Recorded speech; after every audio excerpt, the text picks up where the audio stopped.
Good afternoon, ladies and gentlemen. This is Robert Chappell, Executive Editor of Madison365, with your daily update for Friday, November 20th. We are just in the past, half hour or so, we've become aware of an active shooter situation at Mayfair Mall in Wauwatosa. If I suddenly stop talking and look away, it's because I'm listening to the Milwaukee County law enforcement scanner. Thanks to the wonders of the internet, you can do that now. Um, so if anything changes or breaks, or if I hear anything from that, I will jump in and let you know. Here's what we know right now. The medical examiner's office in Milwaukee County has tweeted, which is unusual, that they are not responding to the scene, which would indicate that there may not be any fatalities at the scene. We are seeing images of people being placed in ambulances, which means that um, at least some of the scene must be some level of secure, that first responders, paramedics were able to extract those who have been injured.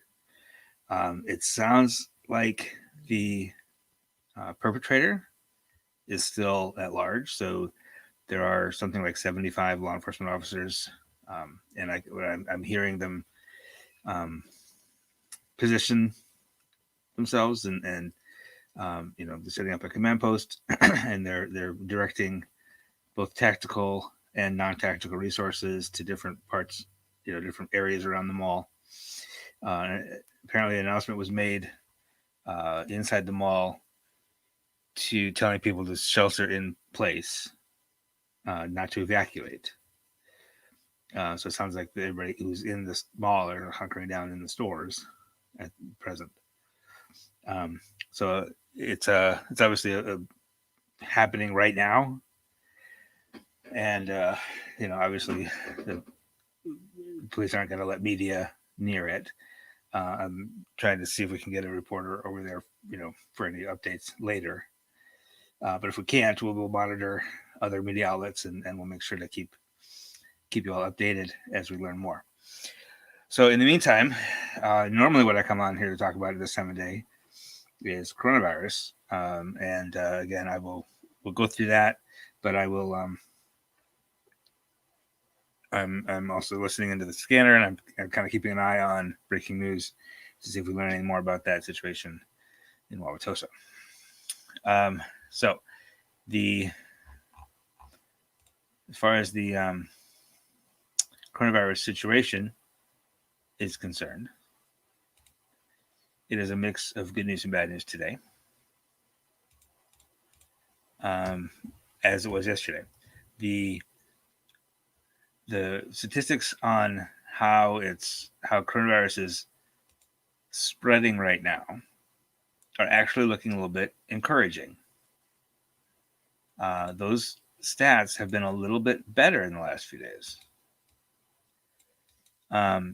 Today's number of cases and number of tests look very similar to yesterday's.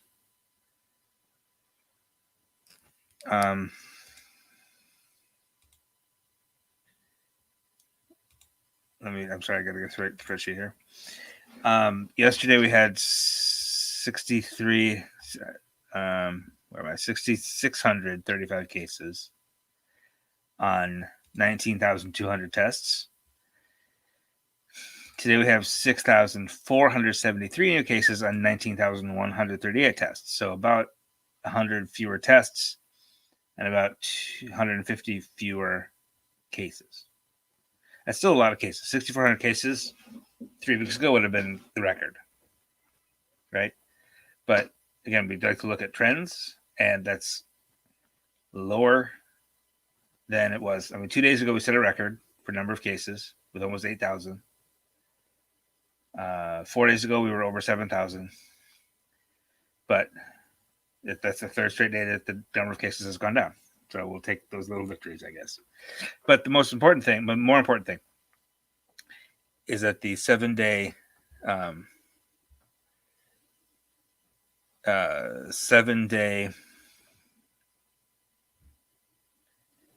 positive test rate fell to 31.7 for the people tested. 31.7% of people tested over the past 7 days have tested positive.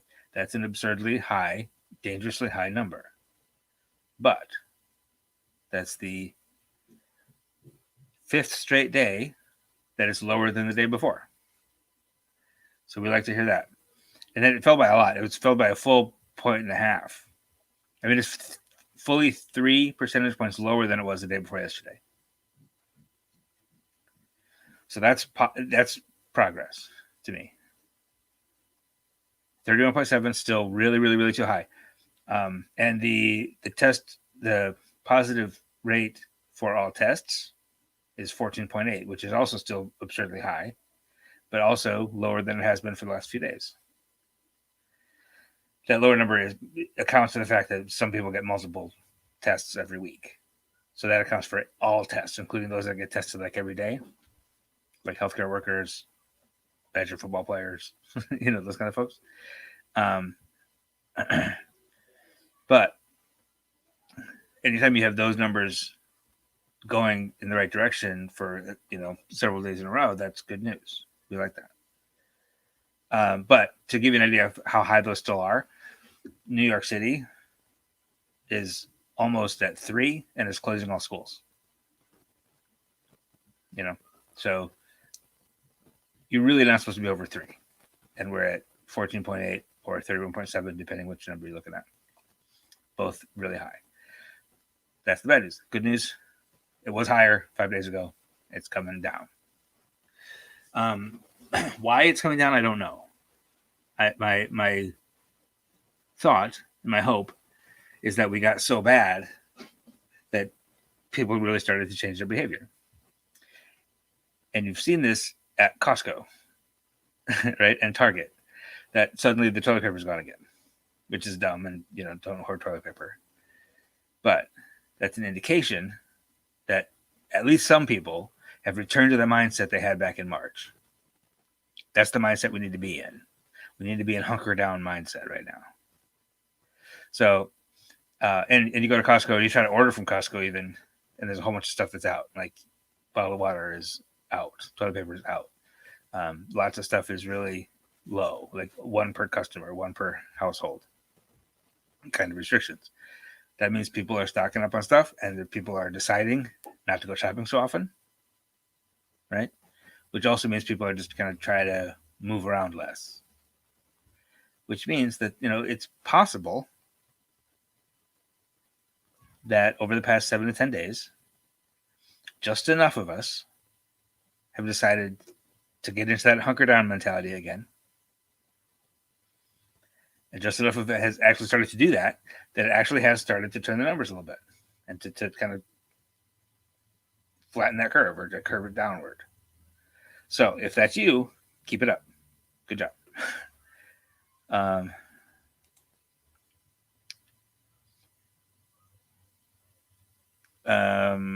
Margie, that's a good question. That's a really good question. I will get to that question in just a minute. Thank you for asking. Okay, now the bad news.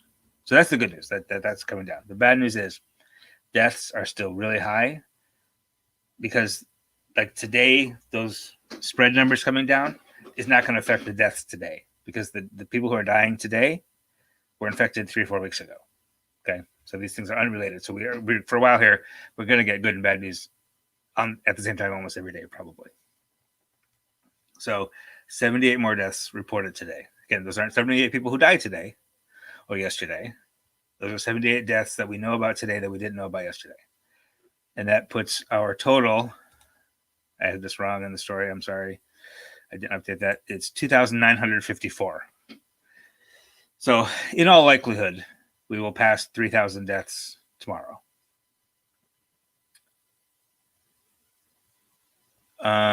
So the more concerning number to me is that the average number of deaths now over the past 7 days 7-day death average, 54.4. 3 weeks ago, I said Thanksgiving, it'll be 57. And it looks like I'm going to be right. I don't want to be right about that, but it looks like I am. Which means that I'm probably also right that by mid-December, it's going to be like 83. And unfortunately, because the death is a 4-week lagging indicator, there's nothing we can do about that now. So if these numbers are, if the spreading numbers, the positive test rate, the number of cases continue to go down because people are in that hunker down mindset, it's possible that that death average might start to come down around Christmas time. And then it's January. That's the time period that we're affecting right now. By what we do right now affects the number of hospitalizations in 2 weeks or so and the number of deaths in 4 weeks. Okay. So our deaths are going to keep going up until at least mid-December. And then the effects of this current downward trend in the case numbers will start to be seen in the downward trend of death numbers in late December. That's just how this is the time frame we're looking at here. So what I'm hopeful is that these downward numbers continue. I worry that a week after Thanksgiving, we'll start to see them go like this again. Because people just, and it's also possible that people are like sheltering in place now so that they can go celebrate Thanksgiving. In which case, this downward trend is going to be temporary. Because no matter what you do, you think you're being good and sheltering in place now, that's not really going to affect anything if you all gather in large groups for Thanksgiving. It's just not. So we will see what happens after Thanksgiving. If it continues after Thanksgiving, if everybody like does Thanksgiving on Zoom and keeps it going down, then our death numbers at the end of December will be better. If not, they won't. That's just, we will have to see. In terms of where these deaths occurred, 30 different counties reported at least one death today. And they're spread out more than usual, even. They're always pretty spread out. But right now, the highest is Milwaukee County with 9. And Waukesha County with 8.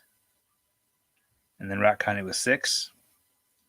And then Pierce, Marquette, Manitowoc County, all 4. Very rural counties, especially Pierce and Marquette. Wood County, Winnebago, Oneida, Fond du Lac, Dunn, Dane, and Calumet all reported 3. Dane County didn't report any deaths this morning. So there are 3 deaths in the state data that we don't have from Dane County data yet, which I think would push. So in the next couple of days, Dane County will report those and will be over 70 deaths officially for Dane County. Washington, Shawano, Sauk, Racine, and Eau Claire counties all reported 2 fatalities today. And then all these counties reported 1. Ready?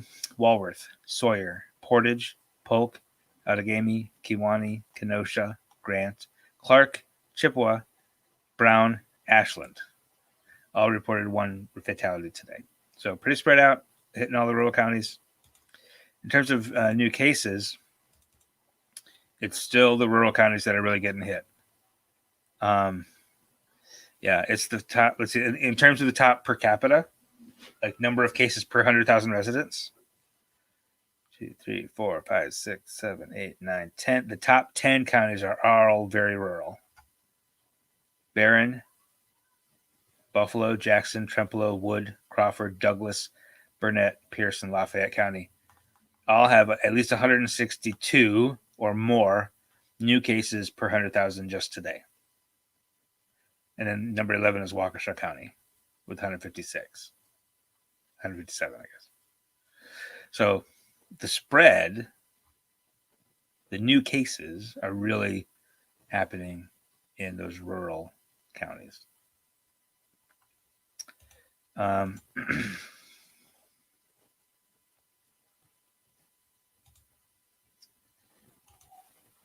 Let's see, one other thing.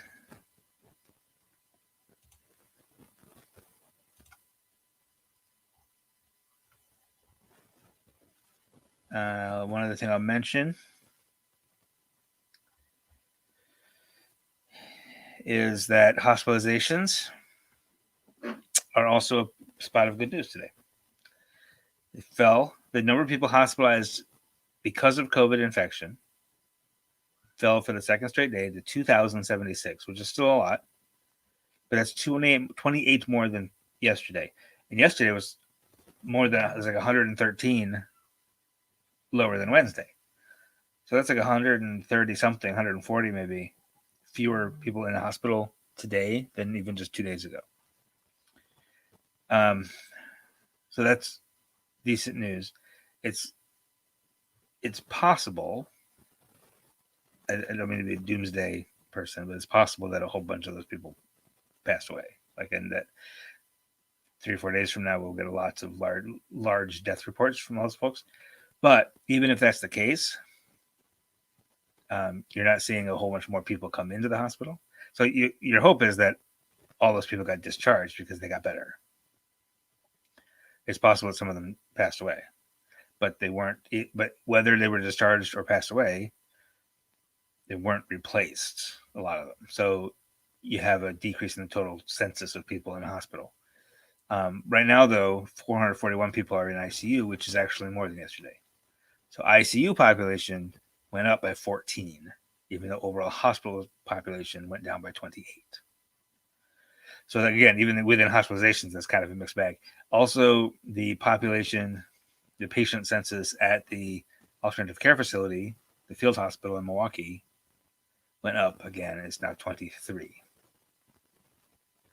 which is still not crippling or anything like that, but it indicates that there continues to be a shortage of beds and staff at hospitals. The staff shortages that are the real problem now. It's not just the beds.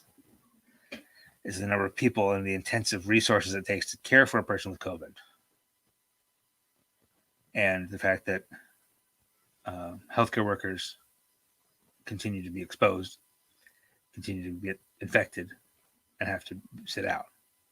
And there's nobody else in the United States that's going to come help us. Remember back in New York, when we had Wisconsin nurses went to New York to volunteer to help because they needed extra staff.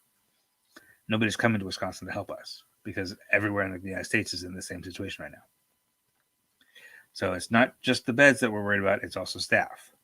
So even though the population is going down, the level of staff that are available to care for these folks is also going down in some places. So it's good news that the population of the hospitals is going down. Doesn't mean we're off the hook yet. Okay.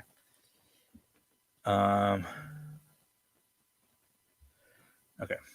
No more updates yet on Wauwatosa.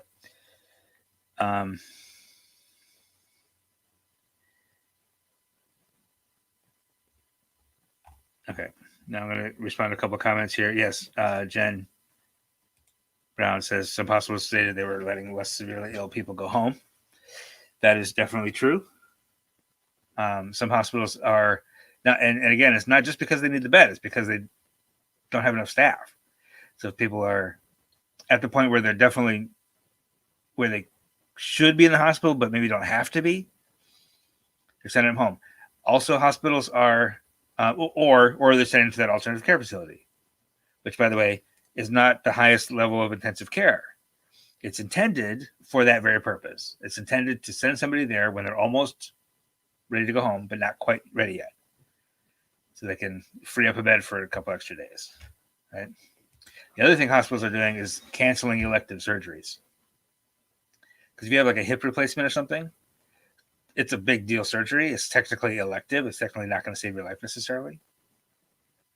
But it's a big deal surgery such that you need to be in the intensive care unit for a day or two after that surgery, or maybe even 3 days, depending on the extent of the surgery. So hospitals are basically canceling those or postponing them indefinitely. So if you need a hip replacement, you're going to have to live in pain for a couple of months probably, because they can't dedicate that ICU bed to you to recover from your surgery for 3 days or 2 days or whatever it is. So that's the other mitigation measure that hospitals are taking. Now, to Marge's question, which is a good one. Heard today about a county health department in Wisconsin that is telling people to get tested only if they have symptoms. Whether this is a standard advice in Wisconsin. Yes, it is. Not so much in Dane County or Milwaukee County, where you have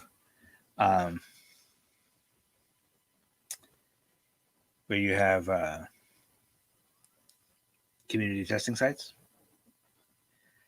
but places where you don't have that, where you have to get a appointment, and there's not quite as much testing available. County health departments are. I would wager. I don't know for sure. I haven't checked with like every health department, but I would wager a majority of Wisconsin health departments are advising not to get tested if you don't have symptoms, even if you've been exposed, because it's not the same kind of shortage we had early on.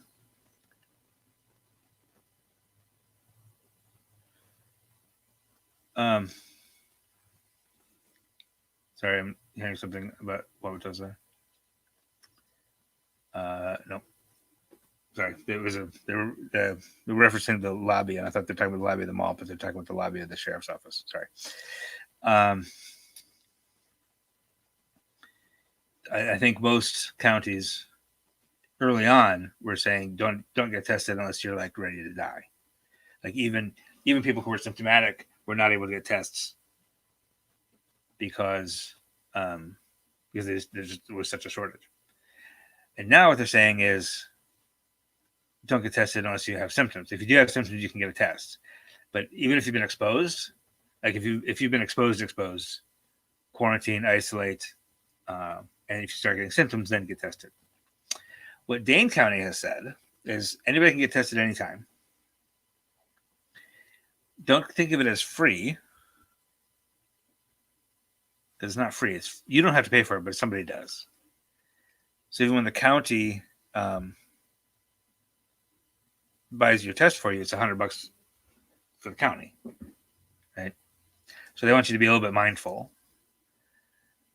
So what they want you to do is get tested if you have symptoms, get tested. But if you have symptoms, or if you worry that you might have been exposed. Like for example, I got tested in April when I had symptoms. It was negative. It was just a cold. And I got tested again in June when I did not have symptoms, but I had been covering the Black Lives Matter protests. I had no reason to believe that any of those protesters were positive, but just I spent like 3 nights in a row in pretty big crowds outside. So I just wanted to be sure that I wasn't bringing it home, and that's the kind of things that they're recommending. What they don't recommend is you want to go to Thanksgiving, so you just want to get tested just to make sure you can go to Thanksgiving. Don't do that. Or you have a vacation coming up, so you want to get tested, make sure you can go on vacation. And there's two reasons not to get a test for that reason. Number one, it's kind of a waste of a test, right?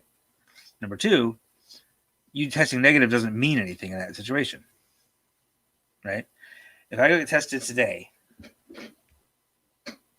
and it comes back negative tomorrow, and then Sunday I go to church, I could be positive by Thanksgiving. You know what I mean? Like a negative test does not mean you're immune. It just means you didn't have enough virus to trip the test at the moment you took the test. I think some people are taking a test as a signal of invulnerability, which is not the way to think about it. So, again, it's not. And again, that's in the larger counties that have the community testing sites where there's a lot of tests available and a lot of staff ready to do those tests and enough lab capacity to process those tests. The more rural counties where they don't have as much facility, don't have as much testing capability, don't have as much lab capacity, but they'll have to send the tests to Madison or to Milwaukee to get processed from, Rhinelander or Ashland or Bayfield or whatever. Those counties are saying don't get tested until you have symptoms. So I hope that makes sense. Jennifer asks, is the hospitalization change due to deaths? I kind of alluded to this. I don't think so. I don't know. It's probably a combination of some folks who were hospitalized and passed away, and some who were discharged. It's going to be very difficult to know what proportion fell in each category, but if we see a big jump in deaths in the next few days, then we'll know it's probably because lots of people passed away, unfortunately. Okay, I think that's all I have for you on coronavirus. I have not seen. I'm going to just check in on the Journal Sentinel because I know they were on the scene. I know they're starting to do press briefings. I don't think it doesn't seem like we'll be able to get somebody on the scene. Unfortunately, we're a small Madison-based newsroom. We don't really have a newsroom full of people on staff or on call that can run after a wrecking situation like that. I do have a correspondent in the Milwaukee area, but I'm not sure that she's going to be able to get up there. If there's briefings later, we'll probably be able to cover them. But I don't see any new updates from Journal Sentinel. Although I did hear on the scanner that one of the sergeants on the scene had been talking to press. So I would expect more updates shortly. And we will keep you apprised. Just keep an eye on Madison365.org. I've got a post up there, just kind of a synopsis of the situation. And I'm not going to post more posts. I'm going to update that post. So keep an eye on Madison365.org for updates on that situation. And for other stuff, other news as it breaks as well. Tomorrow morning, we'll have our weekend review. So watch for that. We do that as a post and as an email and as a little video. So that's, keep an eye out for that tomorrow. And then I will be back tomorrow afternoon with another update. And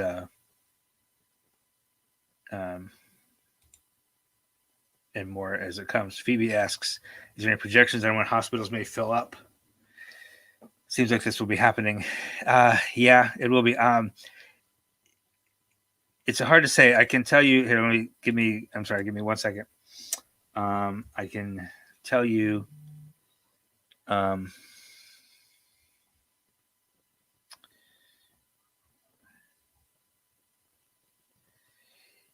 looks like statewide ICU units, which is kind of the one I look at, are a little over 92% full.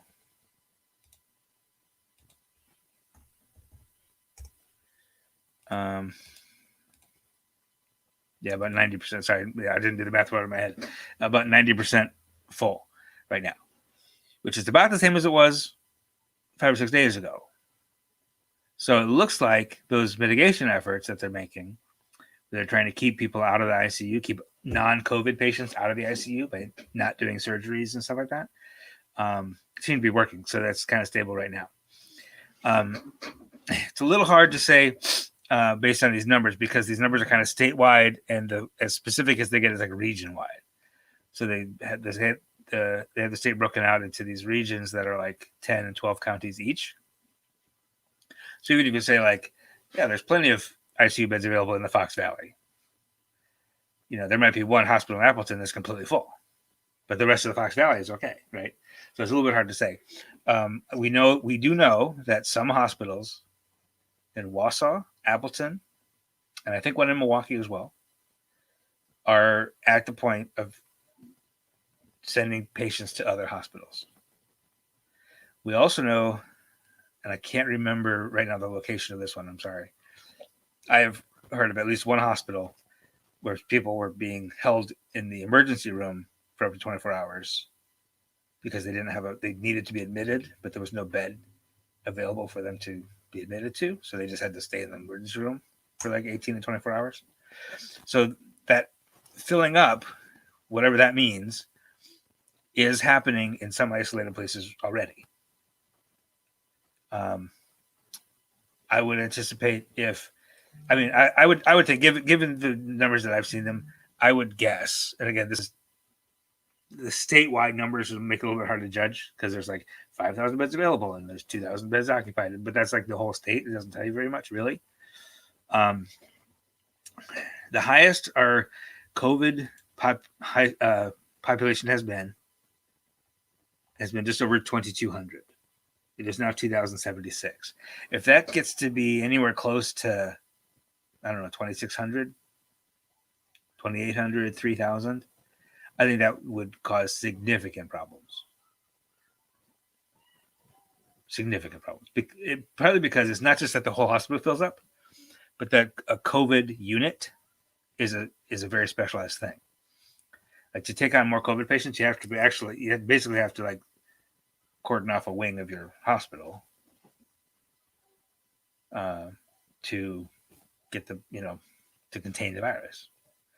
UW Hospital just opened its 8th COVID ward. UW Hospital has, or at least maybe SSM Hospital or Meriter, St. Mary's maybe. Oh no, it's St. Mary's. I was told by a nurse that they had converted 5 orthopedic rooms into COVID rooms.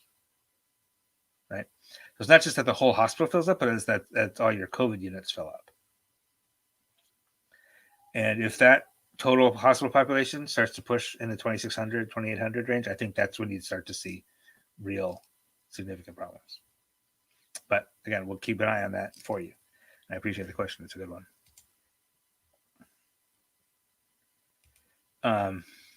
Yes, I've heard this, Margie, that UW, that the American Family Children's Hospital, until recently, had a handful of pediatric COVID cases, but some of their adult COVID patients have now taken up residence at the Children's Hospital, which is just across the street. So, okay, that's what I have for you today. I appreciate your attention. Once again, if you've been watching this whole time, or at least for a significant part of this time, that means you really value this kind of daily community-focused news. And we are a nonprofit bringing you this news, and we're bringing it to you for free because it's important that everybody has access to the news. It's important for the community. It's important for democracy. It's important for your health that you have free and open access to the latest news and information, whether or not you can pay for it. But if you can pay for it, we would love you to do so voluntarily. And if you do right now, if you throw us $10 or $20 or $50, it gets tripled. So we have 2 programs now. We have the DEI Fund, which is funded by it's funded by Facebook Journalism Project and another foundation. I can't remember the name of it. But also Newsmatch, which is Knight Foundation, Facebook Journalism Project, Democracy Fund, Miami Foundation, will both match your donation, dollar for dollar, no questions asked. You give us 10, we get 30. You give us 10, DEI Fund gives us 10, Newsmatch gives us 10. That's a pretty good deal. That's now to the end of the year. So, and yes, Jennifer, no paywall. We are firmly anti-paywall here. So, Madison365.org/donate. If you want to pitch us a few bucks. And I would appreciate it very much if you did. And so would all the rest of our audience and your fellow members of the community here. So thank you again for your attention. I do appreciate your time, and I will be back tomorrow. Have a great night. This is 365 Media.